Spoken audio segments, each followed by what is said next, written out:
പ്രേക്ഷകർ ഇപ്പോൾ കാണുന്നത് ഫോൺ ഫാമിംഗ് എങ്ങനെ നടത്തുന്നു എന്നുള്ളതാണ്. ഒറ്റ ക്ലിക്കിൽ നിരവധി ഫോണുകളിൽ നിന്നും യൂട്യൂബിലെ ഒരു കാര്യം കണ്ടുകൊണ്ടിരിക്കുന്നു എന്നതിന്റെ ആ വ്യൂവർഷിപ്പ് കൂട്ടുന്ന തട്ടിപ്പിന്റെ വിധിയാണ്. നമുക്കറിയാം, ഏതാനും ചില ചാനലുകളിൽ 2000 കണ്ടുകൊണ്ടിരിക്കുന്നത് ഒരു ഒറ്റയടിക്ക് നിമിഷാർദ്ധം കൊണ്ടത് 20,000-ഉം 25,000-ഉം 30,000-ഉം ഒക്കെയായി വ്യൂവർഷിപ്പ് ഉയരുന്നത് നമ്മൾ കാണാറുള്ളതാണ്. പ്രത്യേകിച്ച് ഇലക്ഷൻ പോലെയുള്ള സമയങ്ങളിൽ മത്സരത്തിന്റെ ഭാഗമായി ഇങ്ങനെ അവിശ്വസനീയമായ രീതിയിൽ ഒരു അബ്നോർമലായി ഈ വ്യൂവർഷിപ്പ് ഉയരുന്നതിന്റെ സാങ്കേതിക വിദ്യയും തട്ടിപ്പിന്റെ വിദ്യയും ഇതാണ്. ഫോൺ ഫാമിംഗ് എന്ന സംവിധാനത്തിലൂടെ വിദേശ ഏജൻസികൾക്ക് പണം നൽകിയാണ് ഇത് നടത്തിക്കൊണ്ടിരിക്കുന്നത്. അങ്ങനെ ഡിജിറ്റൽ സാങ്കേതിക വിദ്യ അങ്ങേയറ്റം വളർന്നിരിക്കുന്ന ഈ സമയത്ത് ഡിജിറ്റൽ വ്യൂവർഷിപ്പിലും തട്ടിപ്പ് നടത്താൻ ഈ ചാനൽ ശ്രമങ്ങൾ നടത്തി എന്നതിന്റെ ഞെട്ടിപ്പിക്കുന്ന വെളിപ്പെടുത്തലുകൾ കൂടി ഞങ്ങൾ പ്രേക്ഷകരിലേക്ക് എത്തിക്കുകയാണ്. കൈക്കൂലി കൊടുത്ത് ഡാറ്റ തിരിമറി നടത്തുന്നതിനോടൊപ്പം തന്നെ ലോക്കൽ കേബിൾ നെറ്റ്വർക്കുകളിൽ പ്രേക്ഷകർ ശ്രദ്ധിക്കേണ്ടത്, നമ്മുടെ വിവിധ ഗ്രാമപ്രദേശങ്ങളിലൊക്കെ പ്രവർത്തിക്കുന്ന ലോക്കൽ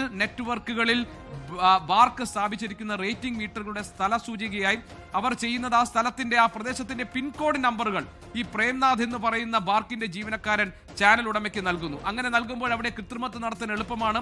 എവിടെയാണ് മീറ്ററുകൾ വെച്ചിട്ടുള്ളതെന്ന് ഈ ചാനൽ ഉടമയ്ക്ക് മനസ്സിലാക്കാൻ കഴിയും.